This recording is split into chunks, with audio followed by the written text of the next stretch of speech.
सड़क पे लगा रहता है, अचानक चलते चलते कोई जमीन के नीचे धंस जाएगा, कितनी पीड़ा का विषय है। तो ऐसे में आज 3 माताएं गई हैं, कल 4 हत्या मैंने हत्या है, ये घटना नहीं कहेंगे, इसे हम हत्या कहेंगे और इस हत्या पर बीसीसीएल का ही रोल है।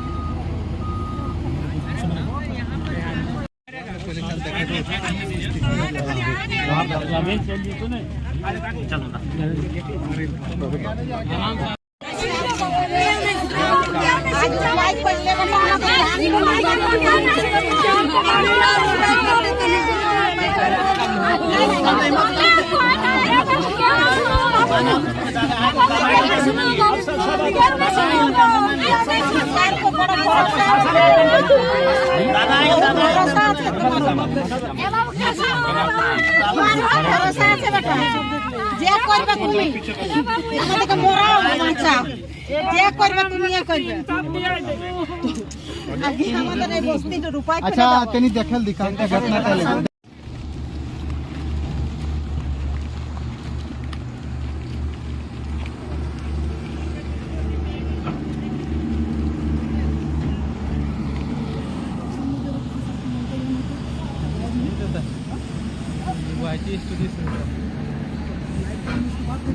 नहीं देता, दूसरा मोबाइल से ऑन करना, दूसरा एंड होगा उसके बाद वाईटी स्टूडियो से करना होगा।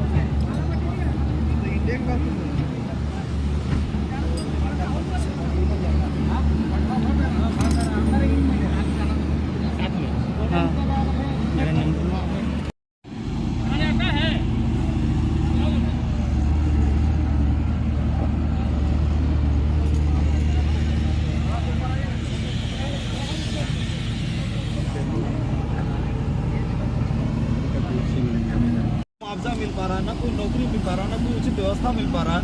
और पूरे झारखंड में देखा जा रहा है कि कम से कम आप एक ऐसे सिरमौर बने हैं, आप एक ऐसा आस बने हैं लोगों का कि कम से कम आप पर लोग भरोसा कर पा रहा है। यहाँ की पूरी पॉलिटिकल का नैतिकता खत्म हो गया है, आप इस पर क्या कहेंगे?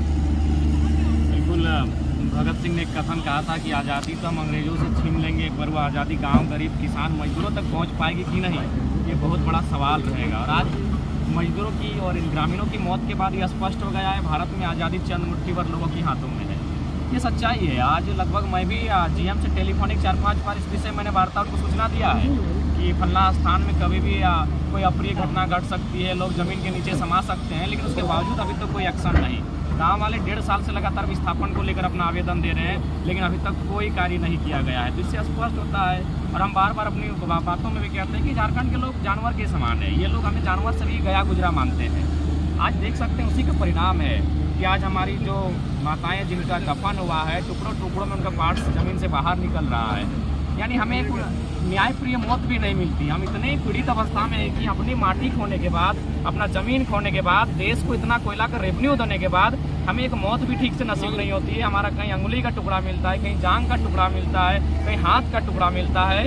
ये लोकतांत्रिक व्यवस्था के लिए शर्मनाक विषय है। और मुझे लगता है आज अगर ये व्यवस्था बीसीसीएल को मैं इसलिए स्पष्ट कहता हूँ, ये तानाशाही रवैया अपनाती है। इनकी संज्ञा मैं हिटलर से देता हूँ। जिस प्रकार हिटलर ने 60 लाख यहूदियों को कत्ल किया था, ये लोग लगभग, मुझे भी लगता है, लाखों झारखंडे को कत्ल इसी प्रकार किए हैं। उदाहरण है चास नाला में 375 मजदूरों का नीचे मर जाना, डोड़ी में 267 मजदूरों का मर जाना, नगदा कोलियरी में 50 मजदूरों का मर जाना। जब इतना कोल सेक्टर में इतनी घटना घटती है, उसके बाद भी अगर प्रबंधन संज्ञान में नहीं लेती है और वहाँ अगर कार्य नहीं करती है, तो इसका स्पष्ट संदेश यही है कि लोकतांत्रिक व्यवस्था गांधी के देश में गांधी की विचारधारा मर चुकी है। एक चीज और हम जानना चाहते हैं, धनबाद में कम से कम इस कोल रखवाले कोयला का जो रखवाला का मामला जाता है, तो छोटे स्तर पे तो कार्रवाई कभी कभी हो जाता है, किसी की ट्रक पकड़ी जाती है, कोई थाना प्रभारी पे कार्रवाई होता है, लेकिन 5-5 एसपी हैं यहाँ धनबाद में जो डायरेक्ट कोयला का कम से कम संरक्षण कर सकते हैं। जैसे CISF है, CBI है, विजिलेंस है, तो 3 तो शहरी में है, ग्रामीण है,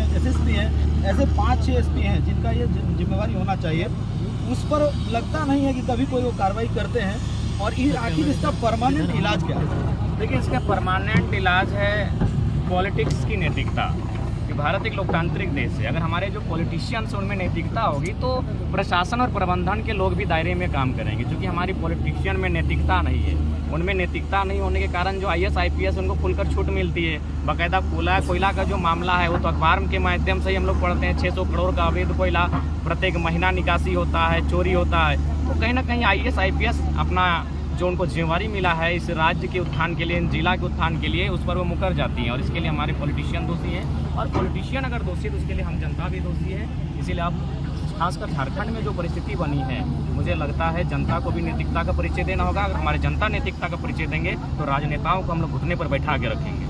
इनका परमानेंट क्या होगा इलाज? मानते हैं ये जो अभी हुआ है फिलहाल इसके देखिए, मुआवजा फिलहाल हम कैसे लोग क्या होगा? लोकतंत्र के चौथे स्तंभ के माध्यम से जिला प्रशासन और कोल मैनेजमेंट प्रबंधन को हम संदेश देंगे, जो भी मृतक हैं उनको कम से कम औसत 20-20 लाख का मुआवजा मिले, उनके आश्रितों को संभवतः कहीं रखा जाए और इस गांव को यथाशीघ्र डिस्प्लेस किया जाए, इन्हें विस्थापित किया जाए, इन्हें नया क्षेत्र अलॉटमेंट किया जाए, वहाँ इनको रहने की व्यवस्था की जाए। और नहीं तो आज 3 माताओं का देहांत हुआ है और ये सड़क में चलते चलते, ये तो नहीं था कि कोयला चूनने गई थी। अगर ऐसा भी होता तो चलिए हम लोग ग्रामीणों पर दोष मढ़ते कि कोयला चूनने गई थी। इस सड़क पे प्रतिदिन वो आवागमन करते हैं, आना जाना सड़क पे लगा रहता है। अचानक चलते चलते कोई जमीन के नीचे धंस जाएगा, कितनी पीड़ा का विषय है। तो ऐसे में आज 3 माताएं गई हैं, कल 4 हत्या, मैंने हत्या है, ये घटना नहीं कहेंगे, इसे हम हत्या कहेंगे और इस हत्या पर पीसीएल का ही रोल है।